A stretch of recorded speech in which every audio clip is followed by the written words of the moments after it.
The human mind cannot imagine the impossible.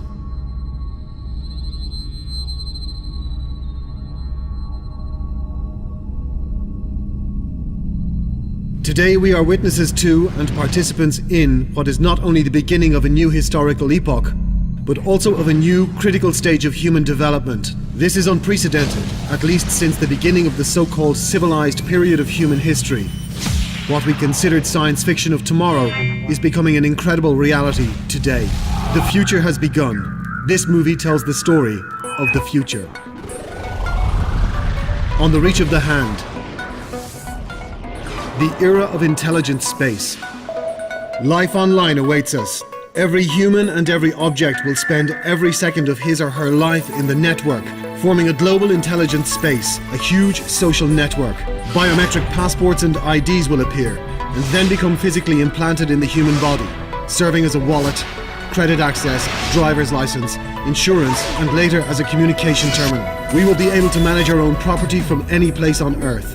But not all we own shall we use all the time. The common perception of private property as something that we can physically possess will be replaced by systems of temporary, partial, or common property. To which system you belong will be as important as which corporation provides you with life support services. A corporation will care for your safety, monitor and maintain your health, the quality of food you buy, entertainment you enjoy, your education and employment will happen within this corporation should you lack the means to pay for being part of the system.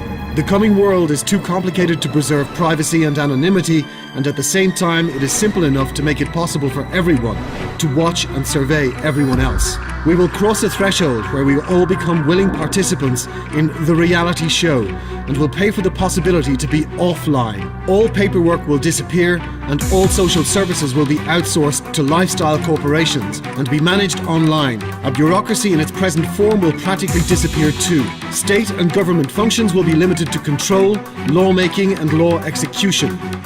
Lawmaking and execution decisions will be first put online for people to vote on, opening the epoch of direct democracy. The traditional mass media will completely disappear. It will be replaced by choice of content systems which will become the new mass media.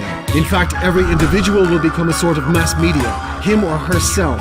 Cheap means of production, the omnipresent online and the possibility for anyone to directly broadcast themselves from any geographic location in real time. A huge network of non-professional correspondents. All of that will drastically change the way in which news is made. Soon the surfaces surrounding us will be transformed into a kind of publicity matrix. Using full knowledge of you, of your desires, tastes, hobbies, your way of life. Those matrices will offer you goods and services on the basis of this knowledge. It is also possible that you will be able to choose your goods and services only within the range proposed by your own lifestyle corporation. Producers of mobile phones and operating systems, postal services and social networks already know practically everything about everyone. Long-dead movie stars will be resurrected. Marilyn Monroe and Marlon Brando will again grace blockbusters on our screens. We'll listen to new songs by Elvis Presley and Michael Jackson. Real actors will be substituted more and more by virtuals. We ourselves will be able to participate in the creation of original films and games, ordering producers to implement our own scenarios, events and endings. Movies and computer games will merge to become one entity. Cinemas as we know them today will gradually become as rare as theaters did before finally disappearing. The emergence of new kinds of sport, as global as football, is inevitable and everyone will be able to participate in those games. A Cyber Olympic Games will take place alongside the traditional games, becoming globally popular over time. New technologies will allow us to receive video information in new ways. Image and sound quality will grow exponentially. A radical increase in data transfer speed and storage space will change our way of life. We shall be educated at home. Our whole life will be recorded. We shall have business meetings while staying in our beds. Our insurance companies will control our blood sugar levels.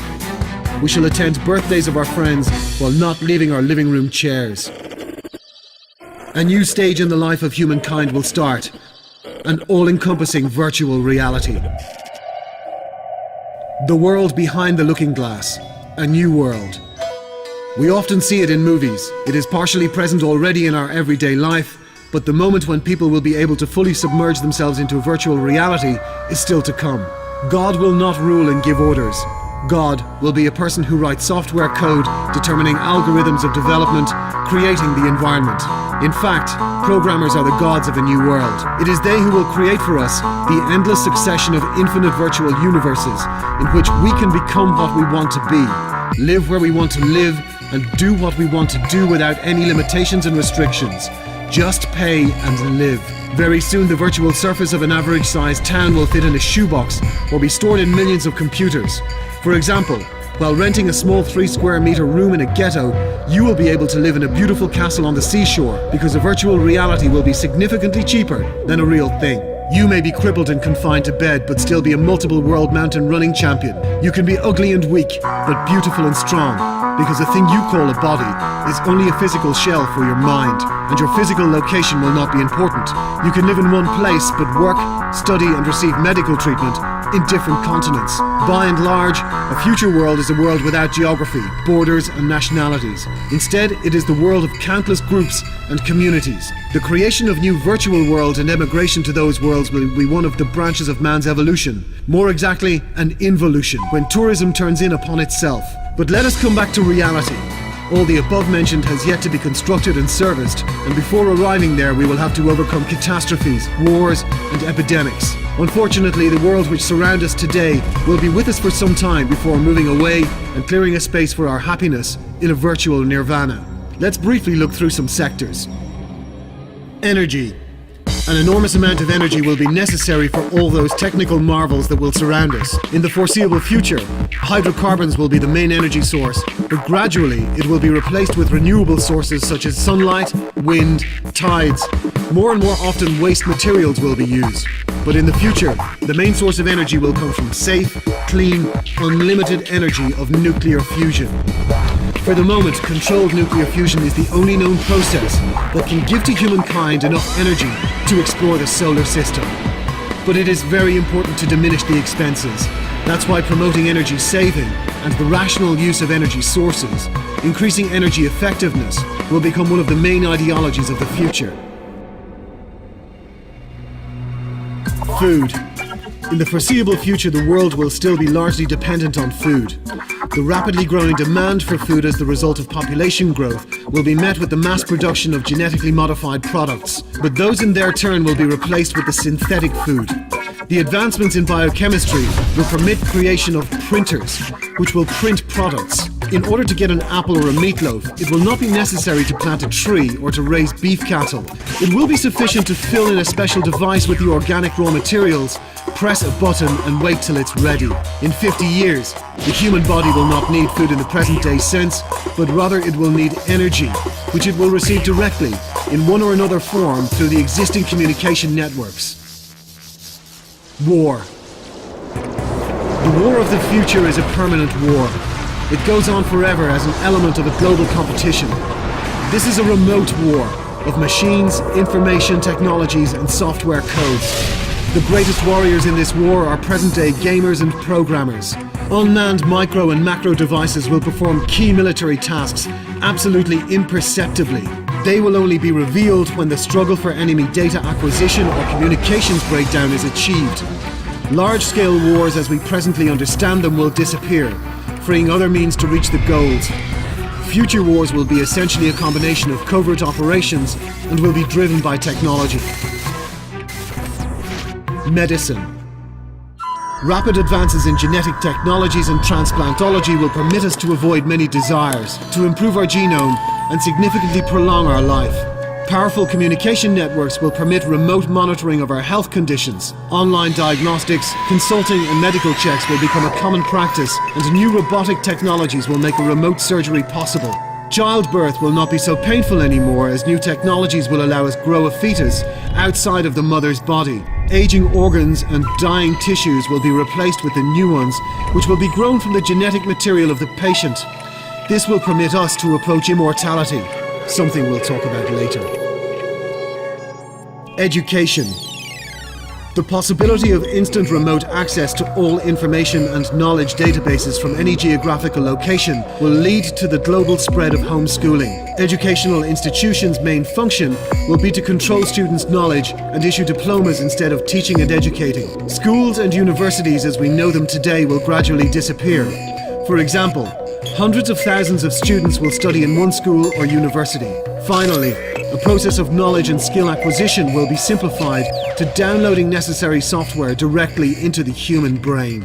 From that moment, education will depend on price and availability of necessary programs. Space exploration. With time, the necessity for humans to travel will significantly diminish. Before that moment, mankind will start to use the air and later Earth orbit as an environment for personal transportation and then as a place to live.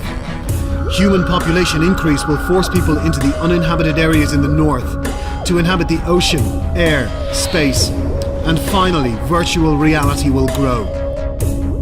Cities with a powerful microclimate, particularly independent from the outside environment, will be built. The concept of such cities will be used to build settlements on other planets. And finally, life in virtual reality will attract a dense concentration of the population and limit the necessity to travel. Many cities will disappear. Geography will cease to matter.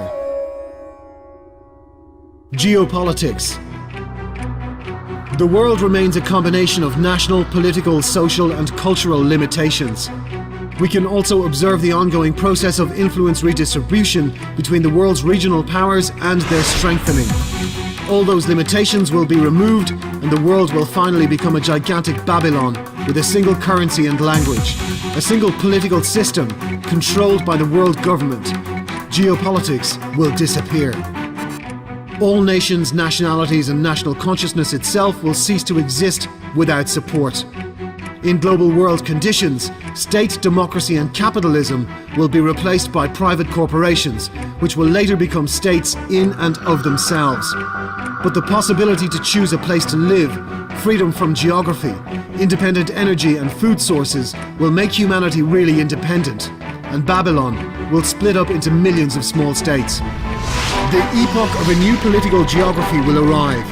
Empires will be created and fragment afterwards into smaller entities, then reappear and again split up. The pulsation of history. Under such conditions, only those states which sacrifice part of their citizens' economic and political freedoms, preserve their loyalty, and live through the destruction of a new Babylon will remain independent, preserving in this way their people and identity. Employment. Robots will become our ears, our eyes, our hands, our slaves, and possibly our bane. They will work in production facilities, clean, cure, fight wars, think, and it is very possible that they may even live instead of us. First, all physical work and then most of the intellectual work will be done by robots. This will completely change our life. An epoch of new cultural enlightenment will arrive, but together with it will come new dangers and challenges.